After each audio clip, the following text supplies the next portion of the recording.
अनुकूल carat point से आप सबका स्वागत करता हूं। देखिए फ्रेंड्स, आज का जो टॉपिक है ना बहुत ही इंपॉर्टेंट है, वो हर किसी के लिए है, इसलिए इस वीडियो को स्किप मत कीजिए। आप चाहे 7th में हो, 8th में हो, 9th में हो, इंटर में हो, या फिर आप कॉम्पिटिशन की तैयारी कर रहे हो, या फिर आपको स्पोकन बोलने का शौक हो, कह सकते हैं, क्योंकि आज के जमाने में शौक ही होता है स्पोकन।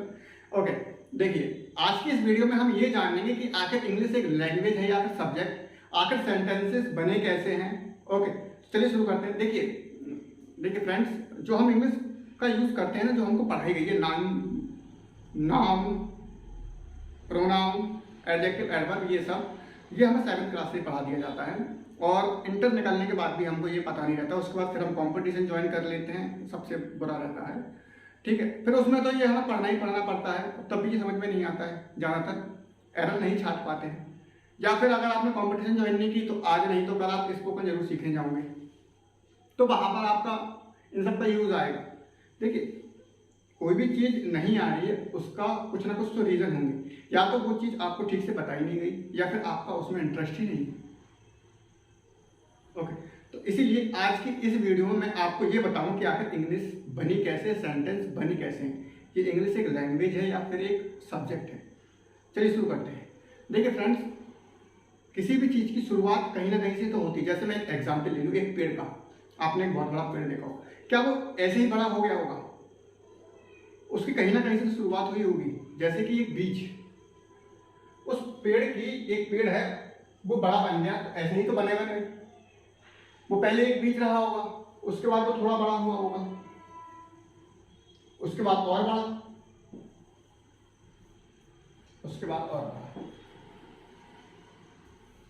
ओके, ऐसे ही इंग्लिश है या फिर हर कोई सब्जेक्ट है, उसकी शुरुआत कहीं ना कहीं से तो हुई होगी। ओके, और ये जो सारे सब्जेक्ट हैं या फिर मैं लैंग्वेज की बात करूं, तो इनका हमारी लाइफ में कुछ ना कुछ महत्व रहता ही है। इंग्लिश से पहला आपका कहीं ना कहीं पढ़ ही जाता है। ओके, चलिए देखते हैं।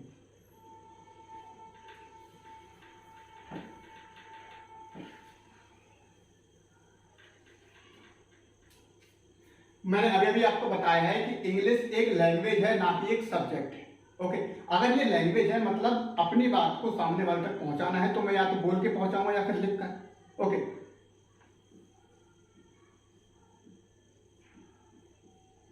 अगर मैं इसको बोलूंगा तो किसका यूज करूंगा? साउंड्स का।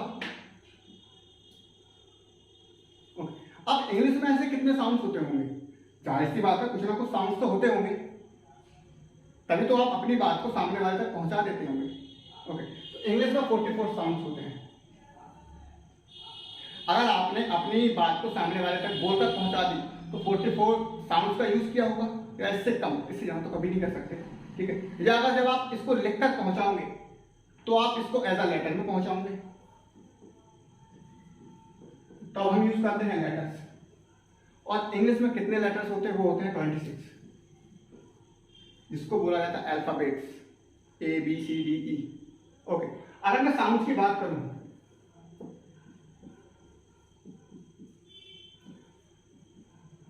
साउंड्स के दो टाइप्स होते हैं, एक बाउल और एक कॉन्सोनेंट। ओके, अगर बाउल की बात करूं तो इसमें 20 बाउल होते हैं और remaining 24 consonant. Okay, is that clear? अगर लेटर्स की बात करें तो बचपन से हमने पढ़े हैं कि लेटर्स कितने होते हैं? 5 बाउल में, और कॉन्सोनेंट रिमेनिंग 21। अब सवाल खड़ा हो गया एक, कि जब हम बोल रहे हैं तो 44 साउंड्स का यूज करते हैं, और लेटर्स में, लिखने में 26, ये कैसे? देखिए बताता हूं। मैंने एक लेटर लिया है H। ओके, मैंने यहां से एक लेटर लिया है H, ये कॉन्सोनेंट है। ओके, अब मैं इसको अलग अलग तरीके से बोल सकता हूं कि नहीं, ये देखते हैं।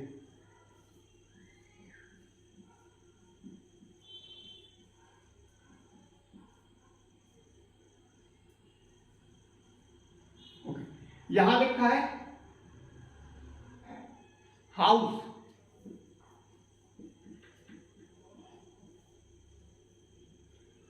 ओके, और ये क्या है? आवर। इसको हावर नहीं पढ़ना, इट्स एन आवर। ओके, और ये हॉर्स। देखिए लेटर एक ही है, अगर मैं इसमें लेटर की बात करूं तो इसमें ये एक एच ही है, ये भी एच ही है, ये भी एच है। लेटर तो एक ही है, बट जब मैंने इसको बोला तो मेरे ये तीन अलग अलग तरीके से साउंड्स किया।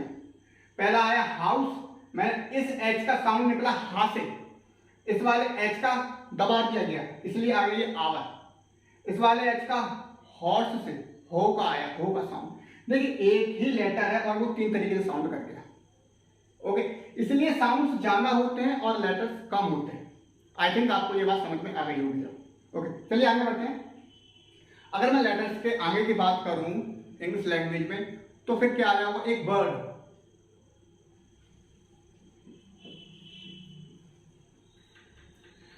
कलेक्शन ऑफ लेटर्स या कलेक्शन ऑफ अल्फाबेट्स क्या कहलाता है, एक वर्ड। यानी कि जो आपके अल्फाबेट होते हैं उन सभी का कलेक्शन करके क्या बनता है, एक वर्ड।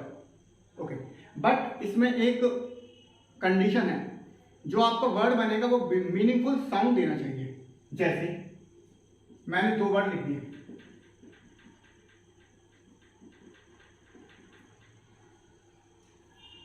दोनों में से साउंड कौन कर रहा है मीनिंगफुल, रवि या ARIV?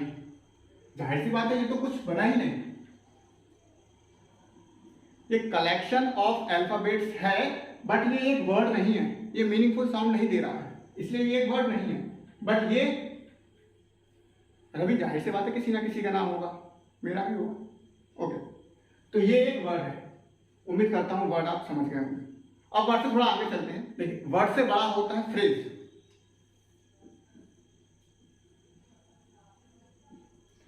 फ्रेज को अगर आपने ये अभी पहली बार देख रहे हैं तो फ्रेज के ऊपर ज्यादा ध्यान मत दीजिए, बस इसके बारे में एक लाइन बता देता हूं। फ्रेज वर्ब प्लस पार्टिकल से बनता है।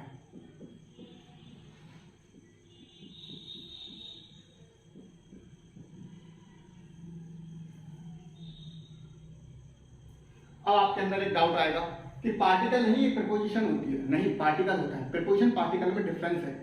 ओके, ये आगे के वीडियो में आके बता दिया जाएगा। ओके, अब फ्रेज से बड़ा क्या होता है इंग्लिश में जो हम बोलते हैं, वो होता है क्लॉज। ओके, जैसे मैं कुछ लिख के बताता हूं आपको।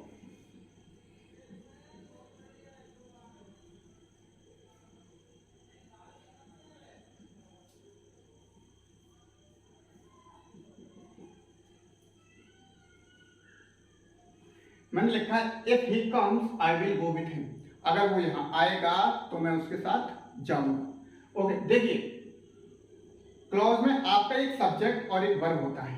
क्लॉज की कंडीशन होती है, जैसे यहां पर लिखा है कि फेज की कंडीशन है वर्ब प्लस पार्टिकल, वैसे ही क्लॉज की एक कंडीशन होती है कि आपका सब्जेक्ट और वर्ब रहता है बस।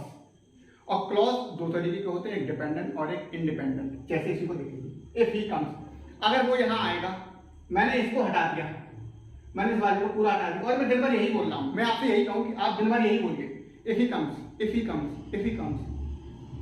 अगर वो आएगा, अगर वो आएगा, अगर वो आएगा, आप दिन भर बोलते रहिए तो सामने वाले आपको पागल समझेगा। अगर वो आएगा, इसके आगे भी तो कुछ बोलिए। यानी कि ये दूसरे सेंटेंस के ऊपर निर्भर करता है, ये डिपेंड है दूसरे के ऊपर।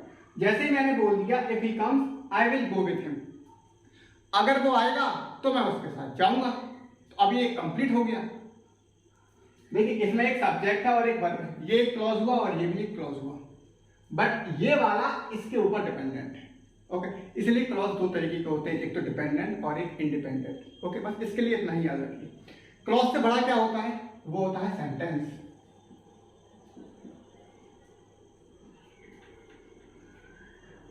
ये वही दर्द है जो आपको 7th में मिलता था, 8th में भी मिलता था, 9th में भी, इंटर में भी और कंपटीशन में भी मिलता है। और जब आप कहीं कल के दिन अगर स्पोकन सीखने जाओगे तब भी ये दर्द मिलेगा वहां। ओके, ये आपका पीछा नहीं छोड़ने वाला। आप बिना सेंटेंस बनाए अपनी बात को सामने वाले तक कैसे पहुंचाओगे, नहीं पहुंचा सकते। ओके, सबसे मेन आपका यही रहता है, इसके अंदर ये सभी आ जाएंगे। ओके, चलिए थोड़ी बात जरा सेंटेंस के बारे में बात कर लेते हैं। देखिए अब हम जान लेते थोड़ा सेंटेंस के बारे में, बस 1 मिनट और लगेगा कि आखिर ये सेंटेंस बना कैसे है।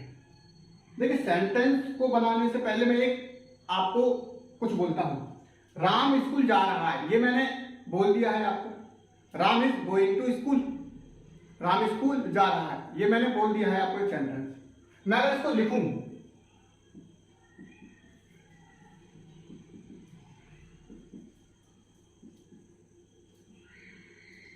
Ram is going to school, ये एक सेंटेंस है। ओके, अब क्लॉज और सेंटेंस में अंतर क्या होता है वो बाद में बता देंगे। ओके, आगे आने वाली वीडियोस में आपको पता चल जाएगा। ओके, चलिए इसके बारे में देख लेते हैं। राम, अगर मैं इसकी बात करूं तो ये है क्या, नाउन। ओके, इज एक हेल्पिंग वर्ब, गोइंग एक एक्शन वर्ब, टू एक प्रीपोजिशन और स्कूल एक नाउन। अगर आप लोगों को ये नहीं पता है कि नाउन कैसे पहचानते हैं, हेल्पिंग वर्ब और एक्शन वर्ब, प्रीपोजिशन, थोड़ा सब्र रखिए, आगे आने वाली वीडियोस में आपको ये अच्छे से पता चल जाएगा और ज़्यादा वीडियोस भी नहीं लगेंगी और ना ज़्यादा आपको टाइम लगेगा। ओके, देख एक सेंटेंस को लिखने के लिए मुझे कितने सारे पार्ट्स की जरूरत पड़ी है। Noun, helping verb, action verb, preposition, फिर से नाउन आ गए। मतलब एक सेंटेंस को लिखने या बोलने के लिए मुझे जिस पार्ट की जरूरत पड़ती है उसको बोला जाता है पार्ट्स ऑफ स्पीच। इसीलिए कहते हैं कि इंग्लिश में 8 पार्ट्स ऑफ स्पीच होती हैं, जिसको आप जोड़कर एक सेंटेंस क्रिएट करते हो, एक मीनिंगफुल सेंटेंस क्रिएट करते हैं। ओके, आखिर वो पार्ट्स ऑफ स्पीच है क्या, जरा देख लेते हैं गाइस। ये वो 8 पार्ट्स ऑफ स्पीच हैं जिससे हम एक मीनिंगफुल सेंटेंस क्रिएट करते हैं बोलने के लिए या फिर लिखने के लिए। पहला है noun, pronoun, verb, adverb, adjective, conjunction, preposition, interjection. Okay, आखिर ये सब है क्या, इनका यूज क्या है, इनको पहचाने कैसे, क्योंकि हमने ये 7th, 8th, 9th, 10th, inter और कंपटीशन में अभी भी पढ़ रहे हैं, लेकिन अभी भी ये समझ में नहीं आते ज़्यादातर। आखिर ये सब है कैसे, ये इन सब का यूज कैसे होता है, हमें यूज करना है, सीखना है। आखिर इन सब का यूज कैसे करें, इन्हें पहचाने कैसे, इसके लिए हम आगे आने वाली वीडियोस में डिस्कस करेंगे। आज के लिए इतना ही रखते हैं। देखिए फ्रेंड्स, आखिरी बात, अगर आपने वीडियो को यहाँ तक देखा है तो वीडियो को बनाने में थोड़ी मेहनत लगती है, पसीना आ रहा है। ओके, तो एक बार लाइक जरूर कर देना। अगर आपको यहाँ से कुछ नॉलेज मिली है तो एक बार लाइक जरूर कर देना, सब्सक्राइब और कमेंट करके ये बताना कि आपको आखिर कहाँ समझ में नहीं आ रहा है या फिर ये समझ में आया या नहीं। ओके, मैं एज अ नॉर्मल ही पढ़ाऊंगा। चलिए मिलते हैं।